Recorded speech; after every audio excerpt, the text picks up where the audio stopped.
I've been talking about this conversation, this piece by these two political scientists, one from Canada, one from the United States, in which they're asserting in their headline over at Raw Story, the GOP has become the greatest threat to American democracy since the Civil War. And I was kind of going through that stuff.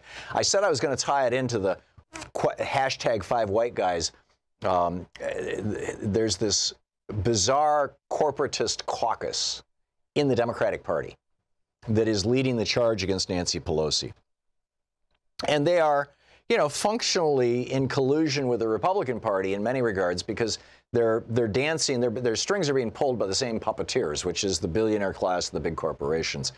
But, you know, that is requires, I think, a little more, in-depth conversation. And so I'm going to get into that in the second hour of the program today. We've got a lot of time here.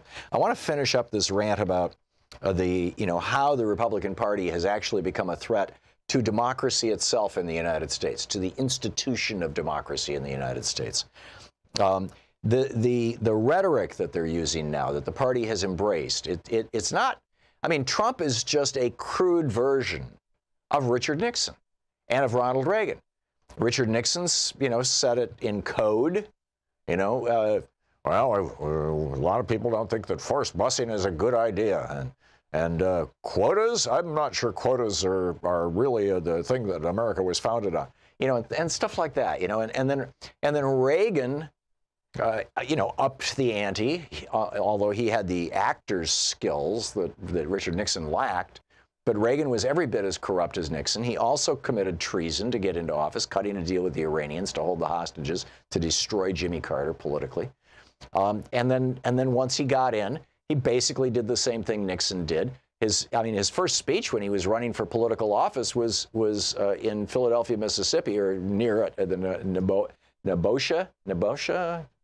I'm not sure how to pronounce it, but it's the county fair, Nebosha County Fair, which is right down the road from Philadelphia, Mississippi, which is right in the middle of in the area where Cheney and Schwimmer and Goodman, I believe, were the names of the 3 civil rights workers who were murdered, brutally tortured and murdered down there. They made the movie Mississippi Burning about this. And so, this language, although Trump is saying it like out loud using, actual words like, oh, look at my black person over there, yeah, they're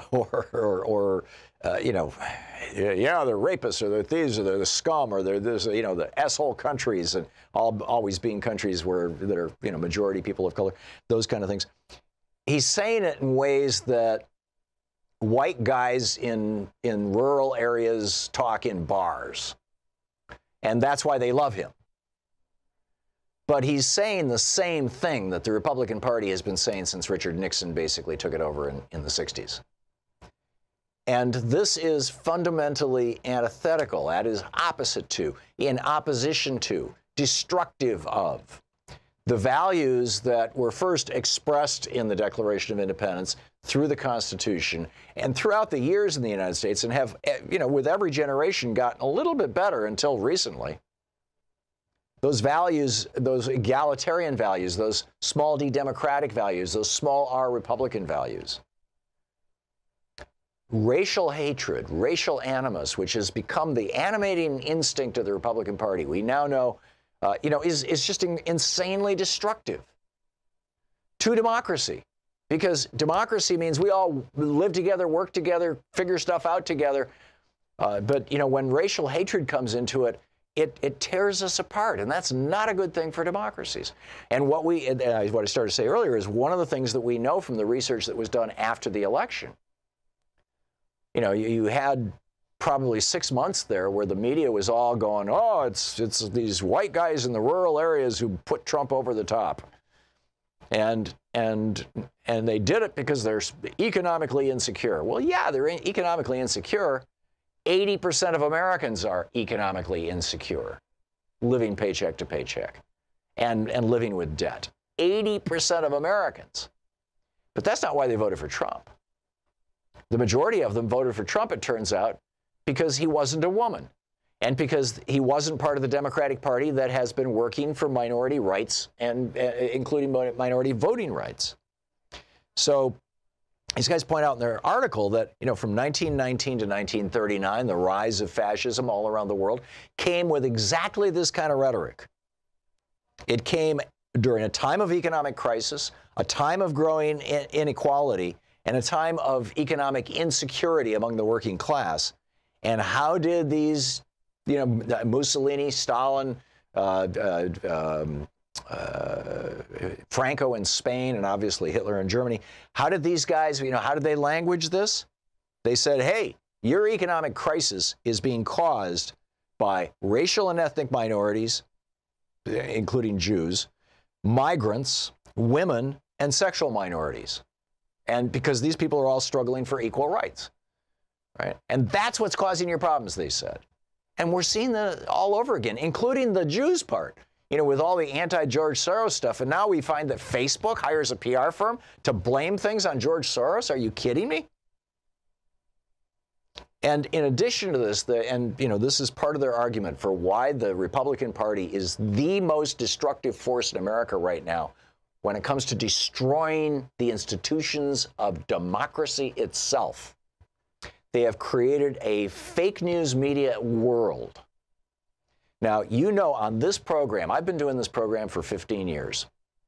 And on this program, if I say something that is not true, and somebody informs me of that, whether it's by Twitter or email, or they call into the show and they say, Tom, you were wrong about that, I will look it up, I will correct it, I will apologize if I was wrong. And, it happens about once a month, and it's usually some statistic I got wrong or something like that. But, I'm committed to the truth. I believe that you cannot have a functioning society if there's not a consensus about what's true.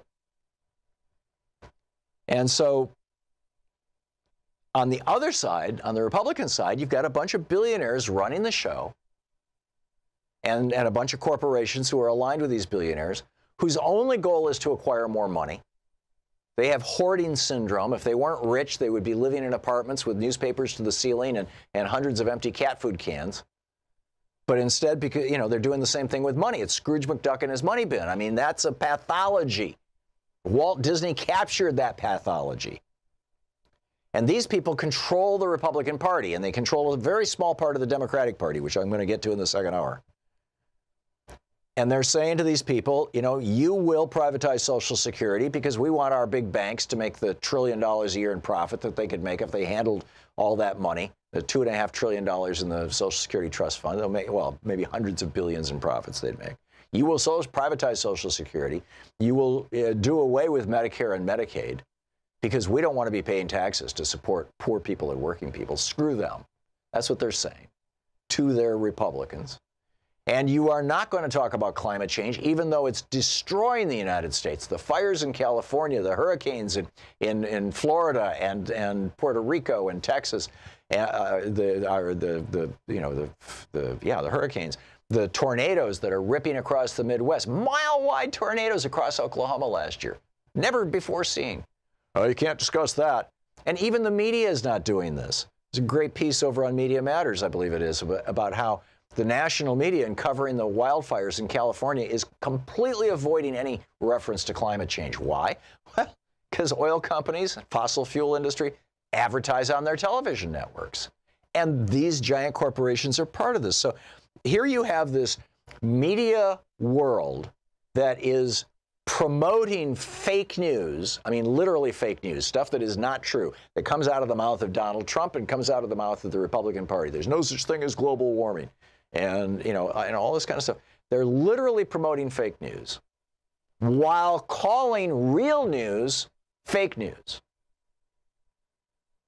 The right wing, the guys in the right wing hate radio programs, you listen to these things, they literally can't get through an hour without some sort of lie or deception, because they can't just come out and say, we're just here for the billionaires. And you have to vote in a way that will help the billionaires. They can't say that. So instead, they make stuff up. Or they scapegoat minorities and say, oh, that's the fault, that's the problem, and when it's got nothing to do with it. So the bottom line here is Trump has now fully implemented this agenda that Reagan tried to do and got, Reagan got the economic part of it, but not the regulatory part of it. George W. Bush got some of the regulations, but mostly he was up to his eyeballs in the war that he always wanted to have, that his brother, with the Project for New American Century, signed off on in 1998 when they begged Bill Clinton to invade Iraq. But now Trump is doing it, this massive deregulation, these huge, $5 trillion over the next decade worth of tax cuts for the rich, $1.5 trillion just in the first year, which is bringing the economy to its knees. You just watch. And what happens as more and more and more Americans are living paycheck to paycheck? More and more and more of these Republicans are coming out and saying, just right up front, right out loud, on Fox News and on Right Wing Hate Radio, and sometimes it even bleeds through into the media, particularly when the president echoes it. They're saying to working class people, particularly working class white people, this isn't your fault. This is the fault of those minorities. This is the fault of Jews like George Soros.